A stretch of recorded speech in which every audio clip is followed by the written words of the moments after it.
Your Honor, I pulled the bag from her trunk myself. The deputy leaned into the microphone the way a man leans into a room he owns. 17 years of courtrooms had given him the particular ease of someone who has never once said a true thing in a difficult place and been held accountable for it. 2 kilograms of methamphetamine. Standard highway stop. Broken tail light. Driver was nervous, wouldn't make eye contact. He adjusted his collar. I've been doing this 12 years. You develop instincts. At the defense table, the woman in the orange jumpsuit wrote one line on a yellow legal pad. Small, square letters. She did not look up while she wrote it. Her attorney, a quiet woman named Addie, Carmela Ocampo, who had driven from Los Angeles 8 months ago and refused all payment, glanced at the line. Then she did the thing she had been doing for 3 days. Nothing. She did not object. She had not objected once. The deputy continued. He was warming to it now. The jury was leaning in the way juries lean when a man in uniform tells them a story they already want to believe. I asked for consent to search. She agreed verbally. In the trunk, under a gym bag, I located a gray duffel. Contents field tested positive immediately. He looked at the jury. She offered me $5,000 in cash to lose it.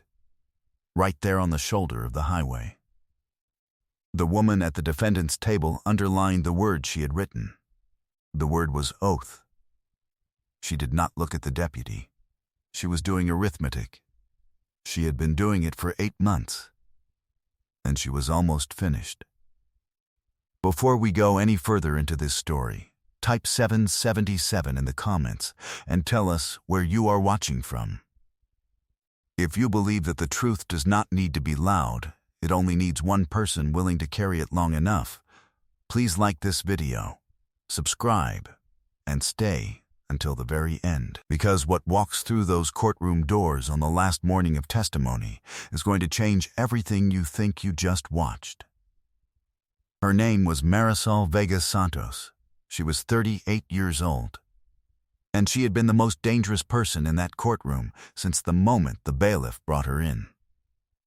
She was born in Batangas City, the only child of a woman named Caring, a name her grandmother had given her mother as both a description and an instruction, which is the way names work in the Philippines when the person giving them has been paying attention. Nane Caring came to the United States when Marisol was 14, following a contract cleaning job with an office services company in Los Angeles that paid more in a month than anything available to her in Batangas paid in 6. She cleaned office buildings on the night shift, 5 nights a week, for 11 years.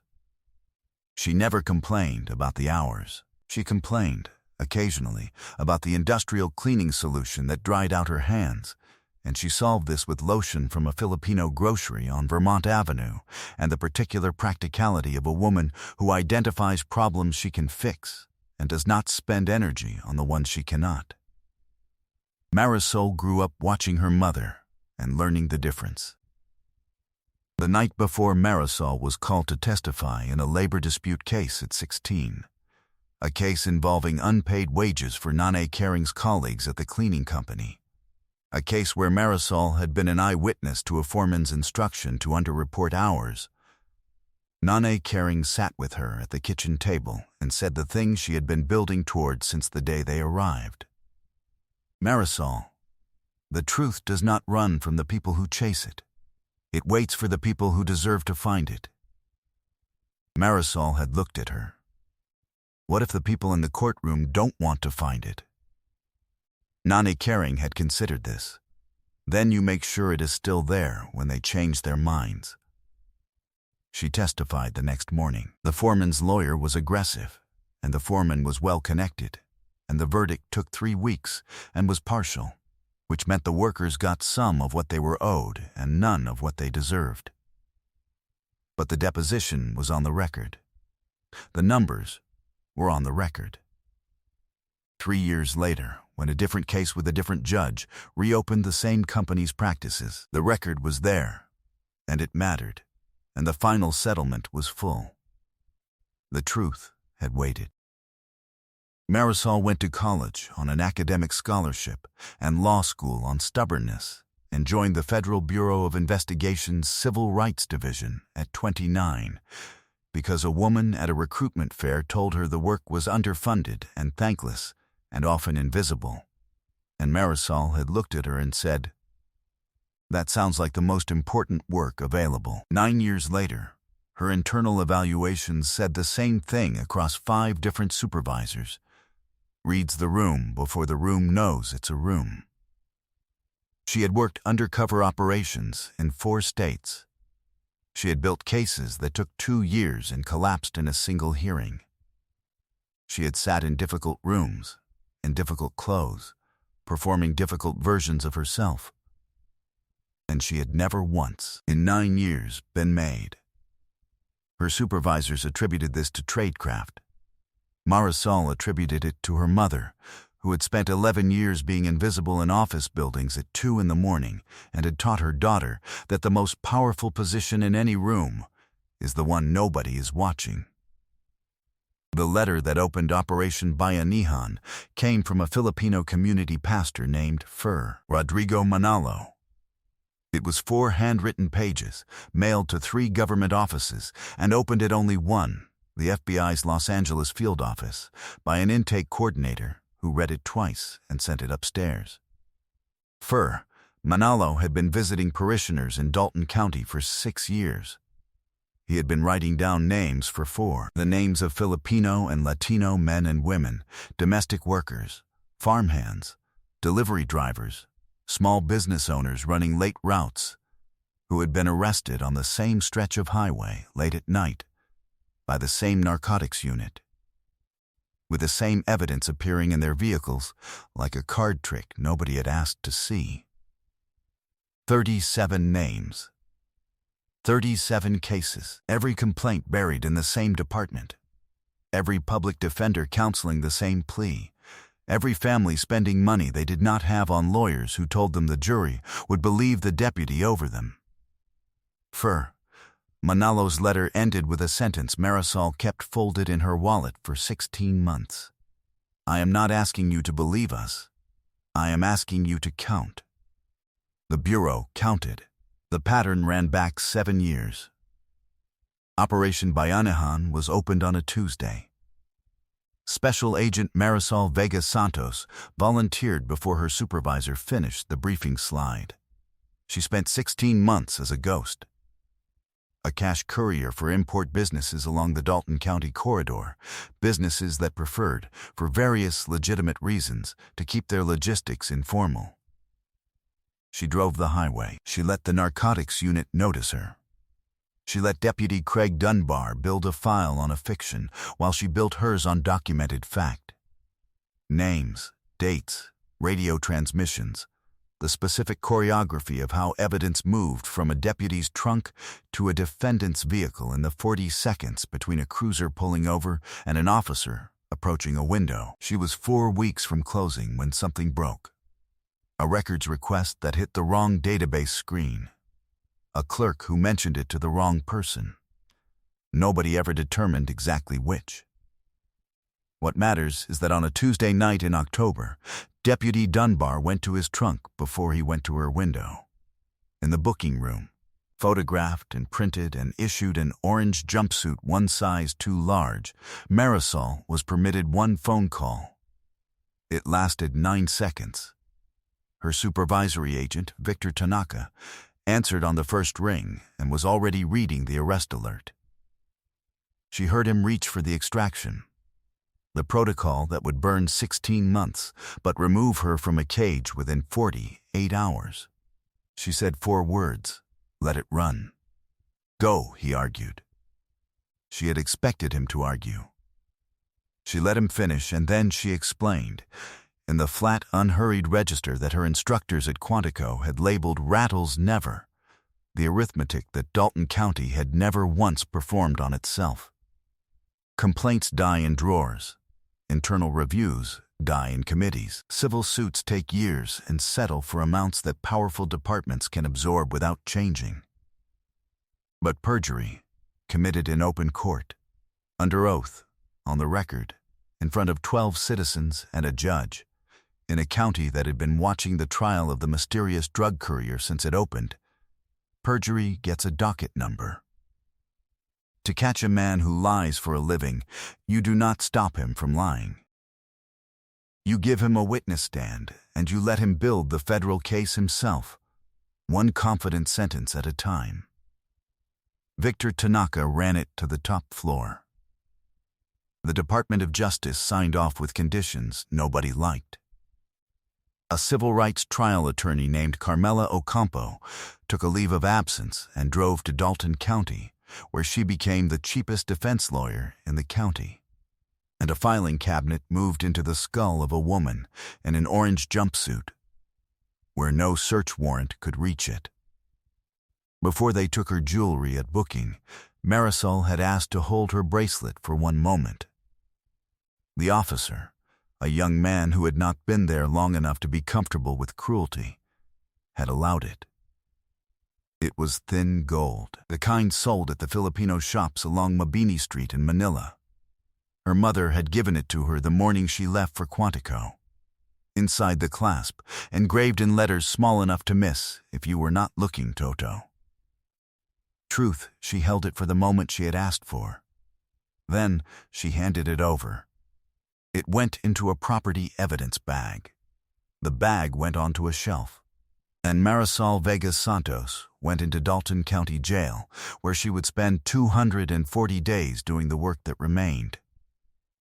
She learned the guard rotations from habit. She did push-ups at 5 in the morning. She wrote letters to Nane Caring about the food, which was accurate but not complete, because the complete version would have frightened her mother, and Nane Caring was frightened enough. She taught 2 women to read, one in English, one in Spanish, working from the newspapers her attorney brought on visiting days. She memorized the timestamps of every event on the night of her arrest to the second, because a filing cabinet without timestamps is just a collection of feelings, and feelings do not hold up to cross-examination. And every night in the dark, she ran through the case. Every night she added what the day had given her and sorted it into the right drawer and made sure nothing rusted. The trial of Marisol Vega Santos opened on a Monday in March, 3 years to the month after Fifter Manalo had mailed his letter to 3 offices that weren't listening. The gallery filled by 8 each morning.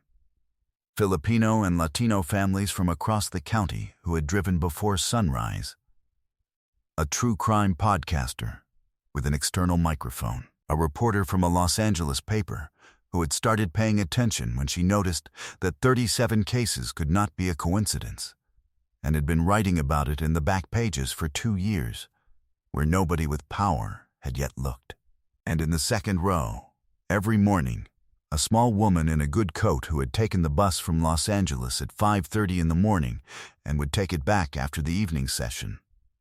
Nana Caring, who wore a thin gold bracelet on her wrist that matched the one on the property evidence shelf, and who had not missed a single hour of a trial that was costing her sleep she could not afford to lose. Deputy Craig Dunbar owned the room from the moment he raised his right hand. 17 years of courtrooms had given him the specific ease of a man who has never once said a true thing in a difficult place and been asked to justify it. He wore his dress uniform. He had touched his commendation ribbons once, the way an actor touches a prop to remind the audience it is there. He swore to tell the truth, the whole truth, and nothing but the truth. Then he sat down and did the other thing. "Walk us through that night," said the assistant district attorney, a young man named Ellis Park, whose ambitions were visible from the gallery.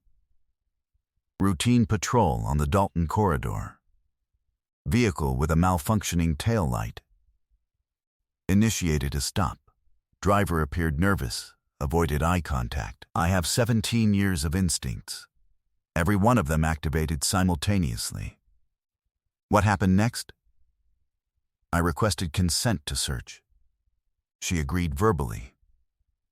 In the trunk, beneath a gym bag, I located a gray duffel containing 2 kilograms of methamphetamine that field tested positive. The jury looked at the duffel on the evidence table. Then, at the woman at the defense table. They did the math the way they had been invited to. And the defendant's demeanor? Park leaned forward. Dunbar smiled. That particular smile. The one that has been performing for juries since it was a rookie. Cold. Most people cry. Some beg. She just watched me the way someone takes inventory. Then, she offered me $5,000 in cash to lose the bag. A sound moved through the gallery. In the second row, Nana Caring's hand tightened around the bracelet on her wrist. At the defense table, Addie Ocampo read the line on the legal pad, nodded slightly, and did not object. She was not going to object. Objecting was not the plan. Here is what actually happened on the Dalton corridor that night. The tail light was not broken. It would be broken later, in the impound lot, by a baton, before the photographs were taken.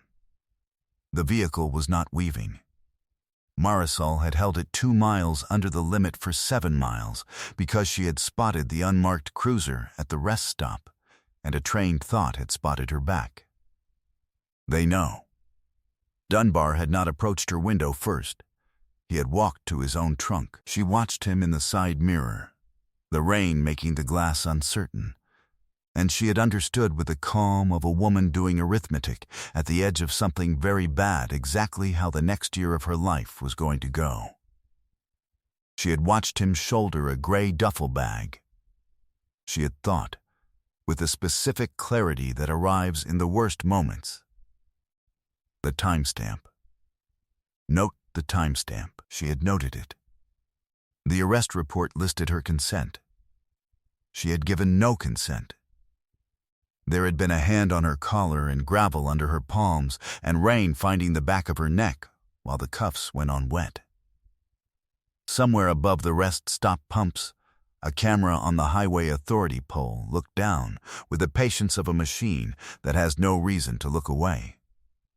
There had been a second deputy, young, standing by the cruiser in the rain, holding the radio, his jaw working in the way of someone rehearsing an apology. Junior Deputy Ernesto Reyes had said only one sentence that night, quietly, when the duffel came out of the trunk that had been empty at the car wash 40 minutes before the stop. "Craig, you sure about this one?" "Write it up," Dunbar had said. "Make it clean." 8 months. That was how long Dalton County had held Marisol Vega Santos without bail. Flight risk.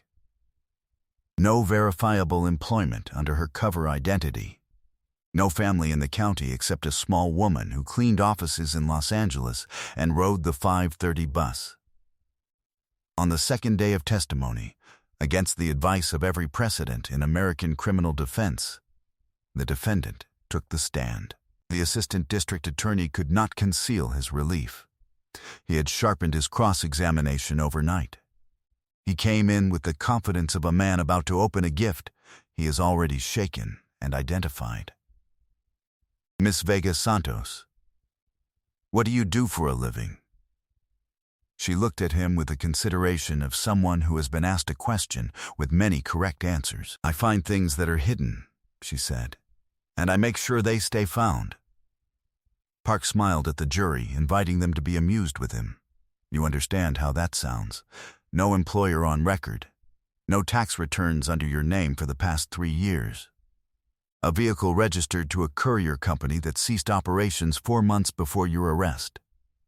"That is accurate," she said. "Give it time." A ripple of laughter from the gallery.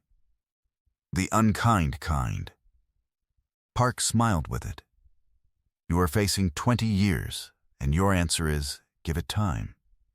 My answer is the truth. It is just still finding its seat."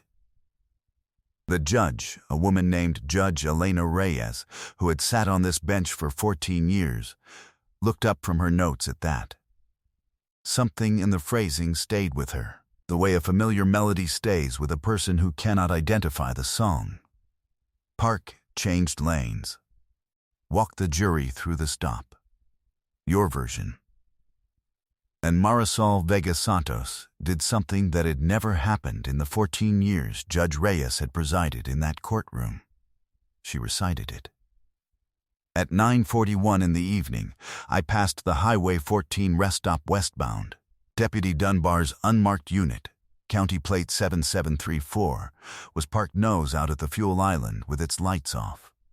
At 9:43, he pulled out behind me. At 9:51, he activated his lights. At 9:52, I stopped on the gravel shoulder past mile marker 19. At 9:54, before making any approach to my vehicle, he opened his own trunk. I observed him in my left side mirror lift and shoulder a gray duffel bag. At 9:57, I was removed from my vehicle. No consent was requested. None was given.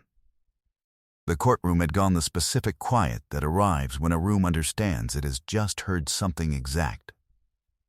The court reporter's hands had slowed. She was verifying as she typed. Park recovered. You expect this jury to believe you retained 17 minutes of a rainy night in precise detail for 8 months? Memory is my job. You said you have no job. Marisol looked at him for a long moment. Then she looked past him to Dunbar, sitting in the third row with his arms crossed. Something in her stillness made his arms loosen. Ask me again tomorrow, she said. Judge Reyes touched her gavel, but did not lift it. She made a note on her pad that said 7734, and next to it, a question mark. That night, Marisol lay on her cot in the county jail and allowed herself 60 seconds of something close to hope. Tomorrow was the last day. Tomorrow, Atty Ocampo would stand up and stop not objecting. And in a house on the eastern edge of Dalton County, Junior Deputy Ernesto Reyes sat on the edge of his bed with a lockbox on his knees and a flash drive in his palm, staring at it the way a man stares at a decision he has been postponing for 8 months. His body camera, the real recording, not the one in the report.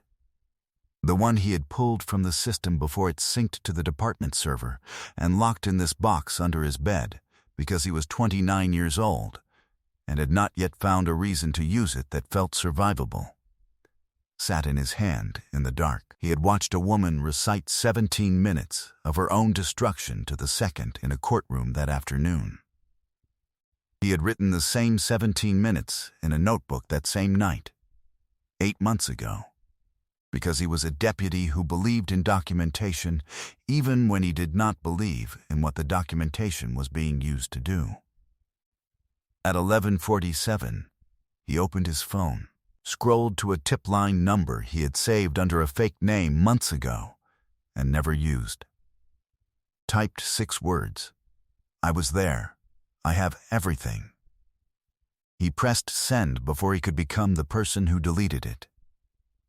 The last morning of testimony began with Atty Carmela Ocampo rising from the defense table, buttoning her plain gray jacket, and addressing the bench in the voice of a woman who has been waiting for this moment with extraordinary patience. Your Honor, the defense recalls Deputy Craig Dunbar. Dunbar walked back to the stand with the ease of a man returning to his favorite chair. He was still under oath. The judge reminded him. He acknowledged it with the gesture of a man acknowledging that water is wet. He did not understand yet what was about to happen. Deputy, you testified yesterday that your dashcam was non-functional on the night of the arrest. Is that correct? Equipment malfunctions. It happens. It does. Ocampo lifted a folder. Defense Exhibit 11. Maintenance records for your assigned unit, subpoenaed from the county motor pool. Your dashcam was inspected and certified operational 9 days before the arrest. It was reported non-functional by you personally on 5 occasions in the past 4 years. A pause. Would you like the dates? Not particularly. Ocampo read them anyway. Methodically, each date paired with an arrest. And as she read, something happened in the gallery that had not happened in 14 years in that room. People stood up. not in protest, not in anger. One by one, as their names paired with the dates, they stood. Quietly, a farmhand in his work clothes, a woman in a nurse's aide uniform, a man in his 50s whose case had cost him a job that had cost him his apartment, that had cost him his family by the time the plea was entered. They stood, and they did not speak because the arithmetic did not require words. The assistant district attorney half rose to object. He looked at the standing gallery. He sat down. Deputy Ocampo walked to the center of the courtroom. Defense Exhibit 12. Security footage from the Highway 14 Authority camera at the rest stop. Pole-mounted highway jurisdiction recovered from the authority's cloud archive. The screen lit beside the jury box. Gray footage. Timestamp running. Arrest stop. An unmarked unit, nose out. A sedan passing at 9:41. The unit easing out after it, and at the edge of the camera's range, at 9:54, visible and unambiguous. A figure in the rain, opening the trunk of his own cruiser, lifting out a duffel bag, and carrying it toward the stopped sedan. The courtroom made the sound of a building discovering its own foundation has shifted. 12 jurors looked at the screen. Then, at the witness stand. All 12, simultaneously, in the specific way of people recalculating something they believed was already calculated. In the standing gallery, the man in his 50s pressed his fist against his mouth. A juror 2 seats from the end covered hers. "That is an evidence transfer between vehicles," Dunbar said. His voice had found an edge now. "Equipment. Cones, emergency supplies. You cannot tell what is in that bag." "You are correct," Ocampo said. She let it breathe. Then, Defense Exhibit 13, the Dalton County Evidence Intake Log, subpoenaed Tuesday. She read from it. Gray duffel, 2 kilograms, logged into the evidence system by Deputy Craig Dunbar. Badge number 4491, at 9:36 in the evening.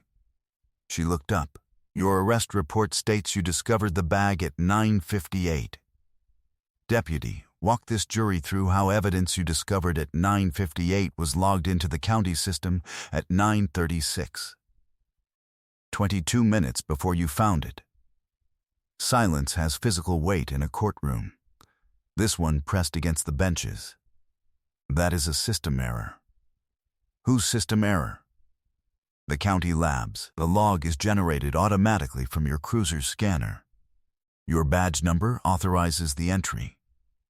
Deputy, did the scanner commit perjury? Objection. Park's voice was thin. Overruled. Ocampo turned to the bench. Your Honor. The defense has one final exhibit. Judge Reyes nodded. A new image appeared on the screen. Highway footage from a different angle. Closer, crisper, from the Highway Authority's secondary poll camera that the department's records request had not covered. And this time there was audio. Rain on a microphone. The crunch of gravel. And a voice. "Craig, you sure about this one? Write it up. Make it clean." The courtroom heard Dunbar's own voice instruct the manufacturing of a human being's guilt. Dunbar went the color of the courthouse walls. He looked at row 3, at the narcotics unit in their dress uniforms, and found men who had begun the specific internal arithmetic of people calculating the cost of loyalty to someone who was already gone. Deputy, Ocampo's voice was unchanged, unhurried, carrying precisely as far as it needed to carry. 90 minutes ago, you testified under oath that you have never planted evidence. Do you wish to revise that statement? A lawyer materialized at Dunbar's side, whispering. Dunbar leaned back from the microphone. On the advice of counsel, he said, "I decline to answer." On what grounds? Fifth Amendment. Very well. Ocampo set down her folder. She picked up a single sheet of paper. It was one page. It looked light. Every person who had been in that room long enough understood it was not. Deputy, I am going to read you a list of names. You may decline each one individually. This county has been declining them for 7 years. It deserves to hear them read aloud. She read them the way names are read at a memorial. Each one a separate entry in a ledger that had been kept by 37 families while the county filed their complaints in a drawer. After each name, Dunbar said the same words. On the advice of counsel, I declined to answer. After each declination, one more person stood in the gallery. By the time Ocampo reached the 37th name, the left side of the gallery was entirely on its feet. Farm workers and nurses' aides and delivery drivers and their families, standing in the quiet specific to people who have been waiting a long time to be counted and are now being counted in a room full of witnesses. Nobody wept loudly. This was heavier than weeping. This was a county watching its own arithmetic read into the official record by a woman in a gray jacket who had not raised her voice a single time. Judge Reyes let every name land. When Ocampo reached the end, Judge Reyes removed her reading glasses and spoke into the stillness. Counselor, how many of those cases resulted in convictions in this county? All 37, Your Honor, 11 of them in this courtroom. Judge Reyes looked at the standing gallery for a long moment. Then she looked at the defendant's table. Then she turned to the bench and said, Miss Vega Santos, yesterday you told this court to ask you again today who you work for. Marisol stood. Atty, Ocampo said, Your Honor, pursuant to a matter of federal jurisdiction, I would ask the bailiff to unlock the rear doors. Judge Reyes looked at her for 3 full seconds. Then she said, Unlock them. The rear doors of courtroom 7 opened at 10:44 in the morning, and the temperature of Dalton County changed permanently. They came in 2 columns. Dark suits, laminated credentials, wires curling behind ears. 6 agents lined the back wall without a word. Supervisory Agent Victor Tanaka walked the center aisle alone. Past the podcaster whose recording equipment was still running and would not stop for 6 hours. Past the gallery of 37 standing families. Past row 3, where the dress uniforms had stopped being a wall and stopped at the bar with a folded document. Your Honor, Victor Tanaka, Federal Bureau of Investigation. I apologize for the presentation. It could not be avoided. He held up the document. An order from the United States District Court unsealing a federal matter that directly intersects this trial. Judge Reyes read it once. Something moved through her face. 14 years of courtroom composure held in place by will alone. She set it down. She smoothed it flat with both hands. She looked at the woman in orange at the defense table. Miss Vega Santos, she said. This court is going to ask you the question the prosecution asked you yesterday. Who do you work for? Agent Tanaka said, quietly to Marisol, You are cleared. Marisol straightened her spine inside a jumpsuit 1 size too large. The chain between her wrists sounded once against the table rail, the last time it would make that sound in public. She looked at the jury. They were the ones who had been lied to longest. My name is Marisol Vega Santos. I am a special agent of the Federal Bureau of Investigation, Civil Rights Division. For the past 16 months, I have been the lead undercover investigator of Operation Bayanihan, a federal inquiry into evidence tampering, civil rights violations, and systematic perjury by members of the Dalton County Sheriff's Department Narcotics Unit. She paused. The primary subject of that investigation is seated in this courtroom. He is on the witness stand. His name is Deputy Craig Dunbar. And in the past 3 days, under oath and on the record, he has answered my case for me. For 1 full second, nothing. The room needed the second. Then courtroom 7 came apart. The gallery on its feet. The podcaster's microphone knocked sideways. A juror saying something directly into the silence where the gavel should have been, because Judge Reyes was not reaching for the gavel. She was watching Dunbar's face with the expression of a person performing an involuntary recalculation. 17 years. 41 trials, 41 verdicts rebuilt on one man's word, every one of them recalculating in real time. Dunbar stood in the witness box, which is not something you do, and pointed at the defendant's table and said the words of a man whose story has just run out of road. "She's lying. Your Honor, she is a drug dealer." I found the bag. There is no way, Deputy. Judge Reyes did not raise her voice. It reached every corner anyway. Sit down. The bailiff crossed the well of courtroom 7. He did not go to the witness stand. He went to the evidence shelf. He took down a small property bag. He brought it to the defense table and set it in front of Marisol. She opened it. She took out a thin gold bracelet and held it in her palm. Then the bailiff produced his key. In open court, in front of every camera and credential and family that had driven before sunrise to be there, he unlocked the handcuffs of the defendant. Marisol rubbed her wrists once, the habit of 8 months. Then she fastened the bracelet over the pale band of skin the cuffs had left. She smoothed it flat against her wrist. She turned the clasp until the engraving faced up. Toe, she stood at ease. There was no triumph in her face, not one visible trace of it. There was only the stillness of a person setting down something very heavy at the end of a very long road. In the second row, Nani Caring pressed both hands over her mouth. On her wrist, the matching bracelet, the one she had kept for herself the morning she gave Marisol hers, caught the courtroom light. At the back of the room, Junior Deputy Ernesto Reyes rose from the last row.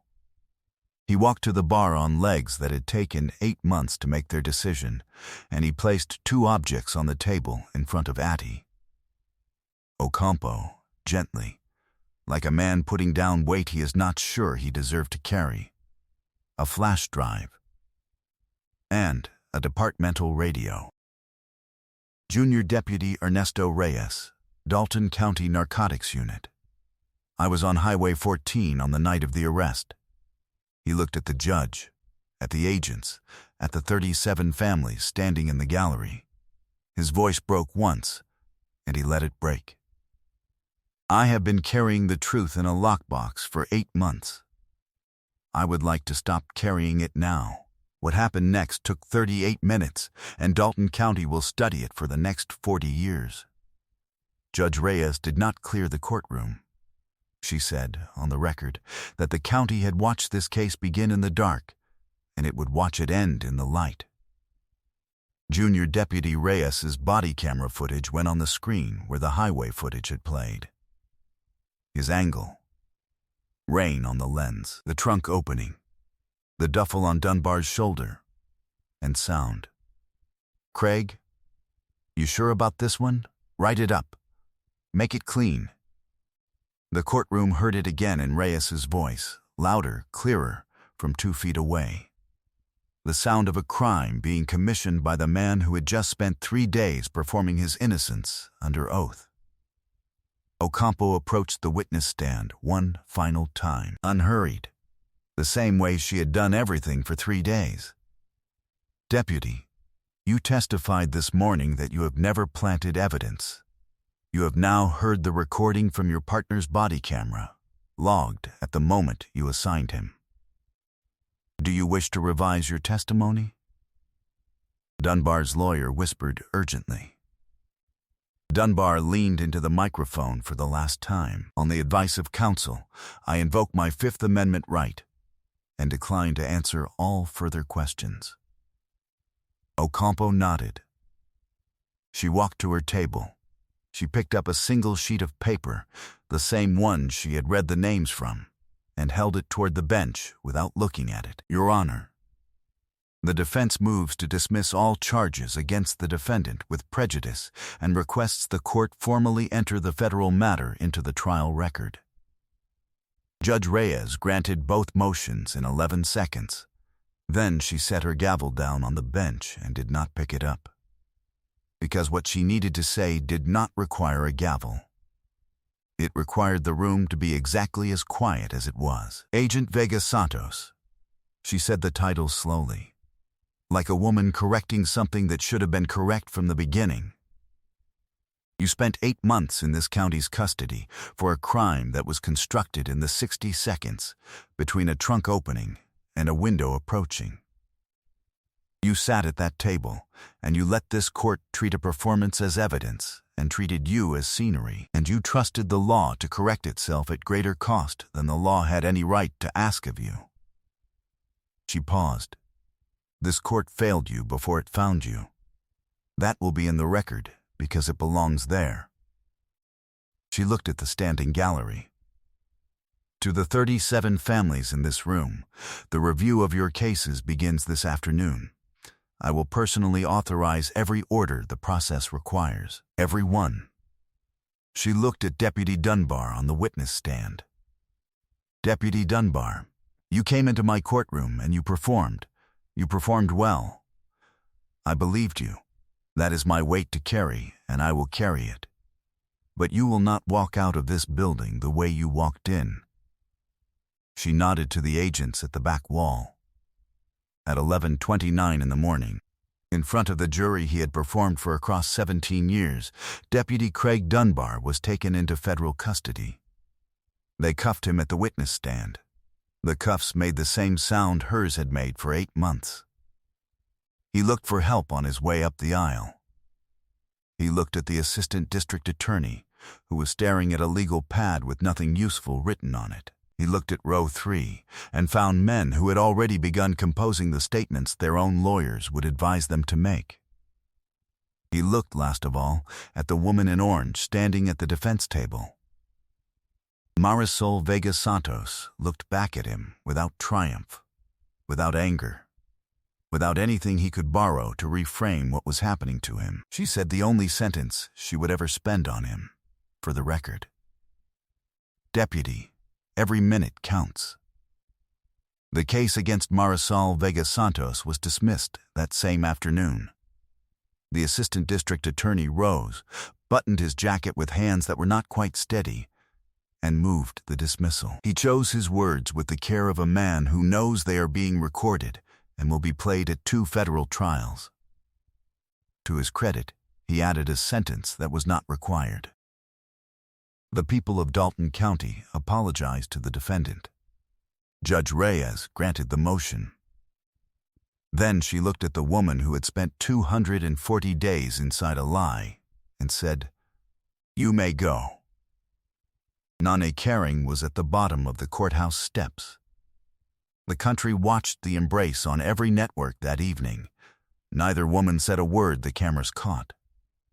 Nane Caring unfastened the matching bracelet from her own wrist, the one she had kept for 30 years since the day in Batangas when she bought 2 and kept one for herself against the day her daughter would need to be found, and she pressed it into Marisol's hand. "You already have one," Marisol said. "I know," Nane Caring said. "Now you have 2. One for each wrist, in case anyone tries to put something else there." The federal trial of Craig Dunbar took place 4 months later in a courtroom 90 miles away, before a jury that had never heard of the Dalton corridor. It took 9 days. The highway footage played. The evidence log with its 22-minute impossibility played. Junior Deputy Ernesto Reyes testified for a day and a half in the steady, expensive voice of a man who has made peace with what his honesty is going to cost him. When the defense called him a traitor to his badge, he leaned into the microphone and said the line that would be repeated in ethics classrooms for the next decade. "I didn't betray the badge. I just finally understood what it was for." He never wore it again. By his own choice, Craig Dunbar was convicted on all federal counts. 37 counts, one for each name on Ocampo's list. Perjury, evidence tampering, deprivation of rights under color of law. The judge, a stranger with no history to apologize for, sentenced him to 13 years in federal prison, a lifetime ban from any position of public trust, and noted for the record that the defendant had demonstrated 17 years of practice and not 1 minute of understanding. The 37 convictions fell the same season. Review teams worked through the cases in 11 months. 34 were vacated outright. 3 were retried honestly and dismissed. 6 people who had been incarcerated walked out of state facilities in front of cameras that had finally decided this story was worth covering. The county settlement was the largest in the state's history. Rodrigo Manalo was at the courthouse when the first 3 were released. He had driven 4 hours and arrived before the cameras. He stood at the gate with a thermos of coffee and did not say anything reportable. He just stood there. The way a man stands when something he has been asking for across 4 handwritten pages has finally arrived in the form of a verdict. Marisol Vega Santos, who could have requested any posting in the Bureau after the most recognized undercover operation in the Civil Rights Division's recent history, asked for the one assignment nobody expected: the complaint intake desk, the drawer where letters go to die. Because somewhere out there, she told her supervisor, another pastor is writing 4 pages by hand. And this time, somebody who knows how to count is going to be there when the letter arrives. She read every letter twice, pen in hand. On her wrist, on both wrists now, 2 thin gold bracelets, one given at a departure, one given at an arrival, ticking with the same quiet certainty her mother had named her to carry. Totu, and some Sundays, a man named Jerome, one of the 37, would bring his daughter to visit Nane Caring's apartment on Vermont Avenue, where a small framed photograph hung in the entryway, a woman in an orange jumpsuit standing perfectly straight at a defense table, her wrists in chains, her face in the specific expression of someone who has already won and is simply waiting for the room to catch up. And Manalo, on the first Sunday of every month, mailed his current letters not to 3 offices but to 1 desk, addressed to 1 agent, with a note that said the same thing each time. She reads them. Before I end this story, I would like to leave you with this. Craig Dunbar had 17 years of courtrooms, 17 years of juries leaning toward him before the evidence was entered. 17 years of the specific authority that a badge, a pressed uniform, and the institutional weight of law enforcement lends to a voice.